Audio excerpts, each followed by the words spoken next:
बिस्मिल्लाहिर्रहमानिर्रहीम। अस्सलाम वालेकुम। मैं प्रोफेसर डॉक्टर रुबीना कोसर आज आगाही नफ्स पर अपने ख़यालात का इज़हार करूँगी। इंसानी नफ्स के तीन मदारिज हैं: इड, ईगो और सुपर ईगो, अना, लाज़ात और मा फ़ौक़ल अना। अब ये आपकी अपनी चॉइस है कि आप अपने नफ्स की आबियारी किस नहज पर करती हैं, या आप अपने नफ्स की आबियारी किस नहज पर करते हैं।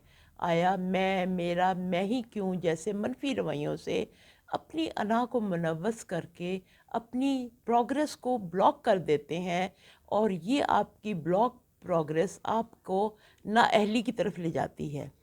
इस नाअहली से बचने के लिए आप या तो दूसरों को तशद्दुद का निशाना बनाते हैं, या अपनी सेल्फ वर्थ को लो करते जाते हैं, और नतीजा ये निकलता है कि आप नाकामी का शिकार होते हैं। अब चूँकि अना आपकी लज़्ज़त के हसूल के लिए सरगर्म होती है, लिहाजा आप इस नाकामी और नाअहली और लोगों की तनकीद से बचने के लिए एडिक्शन के सहारे में पनाह हासिल करते हैं और एडिक्शन से रिलीफ पाते हैं।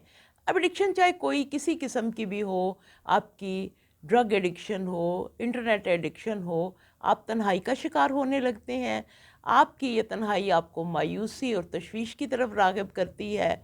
अब इस तशवीश और मायूसी का आउटलेट या तो आप दूसरों की ज़ात को निशाना बनाते हैं, जुल्म बर्बरियत का इस्तेमाल करते हैं, और या फिर अंजाम कार अपनी ही ज़ात को सेल्फ हार्म की सूरत में ख़ुदकुशी की तरफ राग़िब होने लगते हैं। इसीलिए अल्लामा साहब ने फरमाया, अपने मन में डूब कर पाजा सुराग़े ज़िंदगी, तू अगर मेरा नहीं बनता ना बन, अपना तो बन। लेकिन इसके बरअक्स अगर आप अपनी मार्फत नफ्स अरफ़ा नफ्सहू फ़कत अरफ़ा रब्बहू के मुताबिक करते हैं, और आपका ऑब्जेक्टिव ऑफ लाइफ अल्लाह की रज़ा हासिल करना है, जो कि हर इंसान का ऑब्जेक्टिव ऑफ लाइफ होना चाहिए।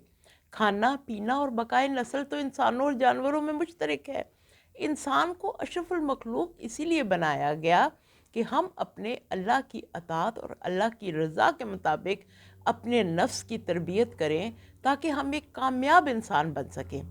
अब अगर आप अल्लाह की रज़ा के लिए जद्दोजहद करेंगे, हर वो काम जो आपका नहीं दिल करने को चाह रहा, आपका नहीं दिल चाह रहा कि आप किसी के लिए कोई अल्ट्रुइज़म करें, किसी के लिए कुछ कुर्बानी दें, और नहीं तो सुबह उठ के अपने बुज़ुर्गों को एक कप चाय बना दें, लेकिन आप कहते हैं कि अब कौन उठे और चाय बनाए। लेकिन फिर आपको एकदम से ख़्याल आता है कि नहीं, मैंने अपने अल्लाह को राज़ी करना है, और आप अल्लाह की रज़ा के लिए अगर अपने बुज़ुर्गों को एक कप चाय बना देते हैं, तो आप यकीन जानें आपको लॉन्ग टर्म में अल्लाह इसका अजर ज़रूर देगा।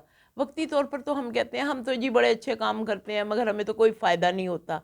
लेकिन लॉन्ग टर्म में अल्लाह ताला आपको इसका अजर ज़रूर देता है, क्योंकि आपका ऑब्जेक्टिव अल्लाह की रज़ा है, ख़ुद गर्ज़ी नहीं है।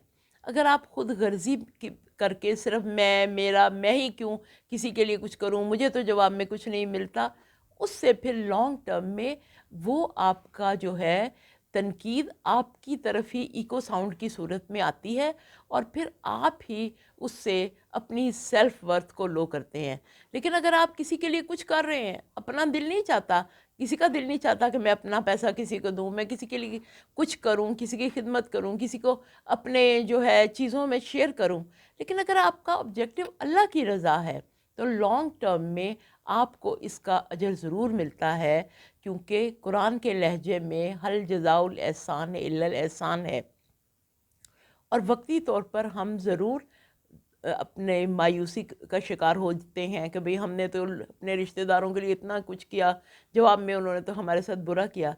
लेकिन अल्लाह का निज़ाम ये है कि जिसके साथ आप नेकी करते हैं, सूनर और लेटर आपको उसी से अजर ज़रूर मिलता है, किसी भी सूरत में। अब ये अल्लाह का निज़ाम है कि अल्लाह किस सूरत में आपको फ़ायदा पहुंचाता है, और फिर आपको एक जो दिली खुशी और राहत नसीब होती है दूसरों को फ़ायदा पहुंचाकर, और जो आपको एक बुरा एहसास होता है दूसरों को तनकीद करके, दोनों सूरतों में एंड जो है आपके सेल्फ को ही पहुंचता है। अगर आप नेकी करेंगे नेकी पाएंगे, बुराई करेंगे तो बुराई पाएंगे। लिहाजा कोशिश ये कीजिएगा कि आप जो है दूसरों के साथ अच्छा सलूक करें। अगर अल्लाह ताला ने आपको नेमतें दी हैं तो उनका शुक्राना अदा करें, उसको रियलाइज़ करें कि हाँ भाई अल्लाह ने मुझे ये नेमत दी है, मेरे माँ बाप ने ये मेरे लिए किया, मेरी स्पाउस ने या मेरे स्पाउस ने मेरे लिए ये किया है। तो उस सूरत में आपको हैप्पीनेस हासिल होगी और आपका सेल्फ एक्चुअलाइज कर जाएगा और वाकई आप लोगों के दिलों पर हुकूमत करेंगे। क्योंकि तख्तों पर हुकूमत की तो आपको बहुत अच्छी तरह से पता है कि तारीख़ हमें बताती है कि तख्त पे हुकूमत करने का अंजाम क्या होता है, लेकिन दिलों पर हुकूमत करके आप हयात जावेदा पाते हैं। मरने के बाद भी लोग आपको याद करते हैं, क्योंकि दिल बदस्तारत के हज अकबर अस्त अज हज़ारा काबा यक दिल बेहतर अस्त। लोगों के दिलों पर हुकूमत करके आप अपनी दीन और दुनिया दोनों में कामयाबी हासिल कर लेते हैं। अब ये अगर आप कामयाबी और नाकामी का मॉडल पढ़ना चाहते हैं तो आप हमारी वेबसाइट विज़िट कर सकते हैं, लेकिन प्लीज़ कॉपी पेस्ट मत कीजिएगा। इस पर अमल करके अपनी ज़िंदगी को, अपने नफ्स को संवारिए। शुक्रिया।